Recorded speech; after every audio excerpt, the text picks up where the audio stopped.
Welcome to the Artistically You podcast, where mixed media art is a place for all.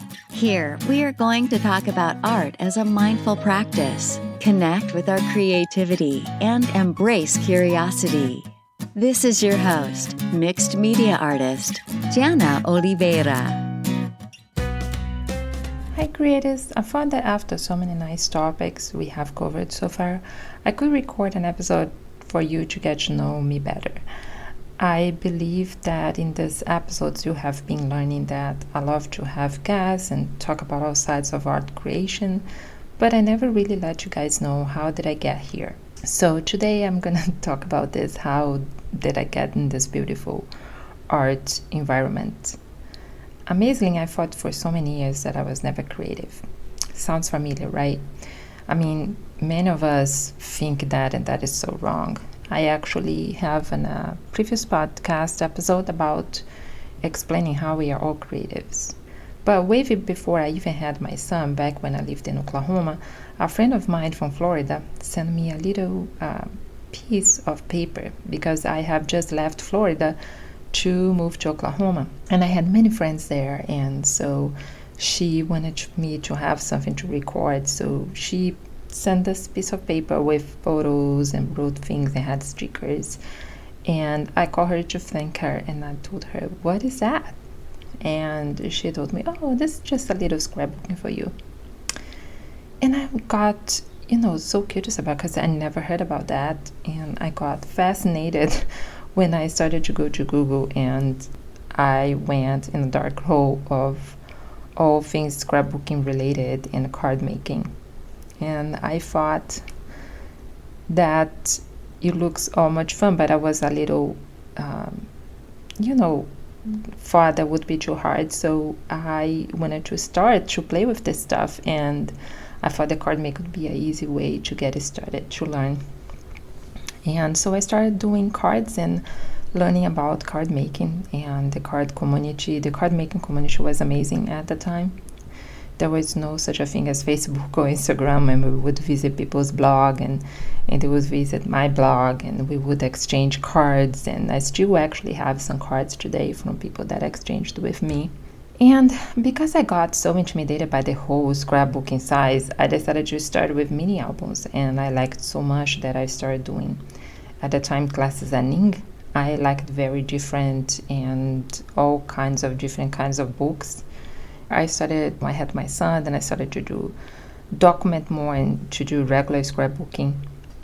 But I discovered really quick that I never liked the typical scrapbook page, like clean or using a lot of pattern paper. I like to use paint and sprays and stencils, and I started to get more of this artistic style. Make my pages look very artistic. I had a lot of fun in those days, and there was not a lot of people that did things like that. Meanwhile, I started playing with watercolor paints that concentrate just, showing my blog, my scrapbooks and cards and mixed media tags, but never really showed any other painting process. To have crafting in my life really helped me with the first years that my son was born. As you can imagine, as a first-time mom, having a child can be a little bit all over the place.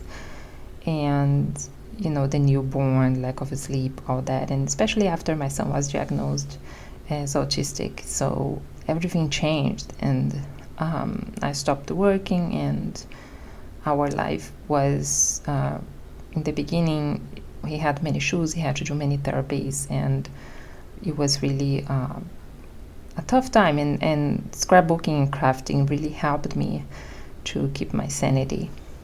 Later, I decided then to enter university for childhood psychology and special needs and minor in social work, and that's when my life got really busy.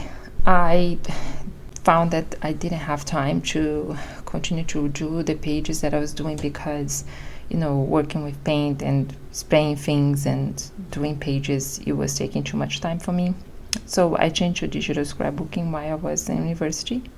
After some years, I decided to create digital scrapbooking products and brushes and for Photoshop and painting and doodles.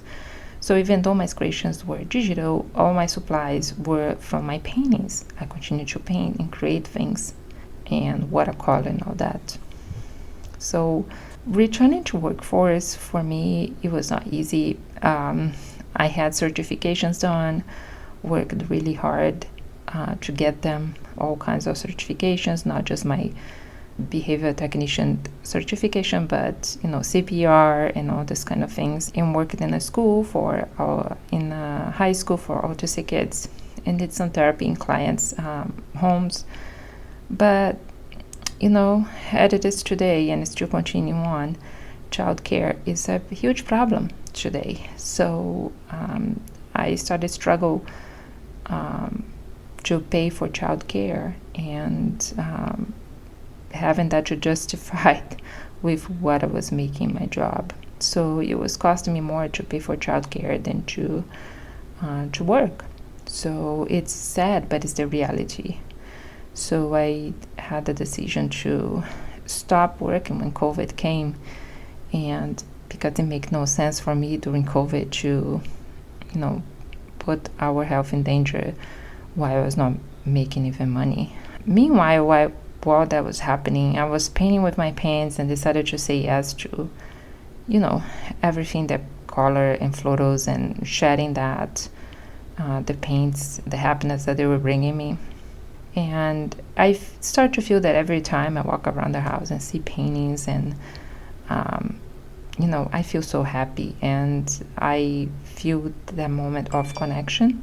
So I decided to give that same happiness to people, and decided that I would like to bring the message of how our artistic journey can be a joy, but also how art, how little you do, can help you with the stress of life and anxiety and all that. I compressed a little bit of 14 years in a few minutes here, as much as I could, because of course it's 14 years of a journey here. But the bottom line is that a lot of practice and perseverance I get today to paint and do that full time. I really can't see me doing anything else, and we don't need special art degrees to paint. We have to keep educating ourselves so that we can do better and better artwork. But I believe that if you concentrate yourself and use that as a matter of practice, it's gonna work. And the bottom line is, art was bringing me joy and keeping me sane in the midst of anxiety and depression. I would like to help other people with that as well. I'd love to hear your story. Do you had struggles also with childcare? And do you think that as women have sometimes to let some things go and make some things happen? And let me know if you had something similar that happened to you. I would love to hear your story. You can DM me on Instagram, or you can leave a message on the blog for the podcast. So I'd love to hear that from you. Or you can also send me an email at hello@2worldsart.com.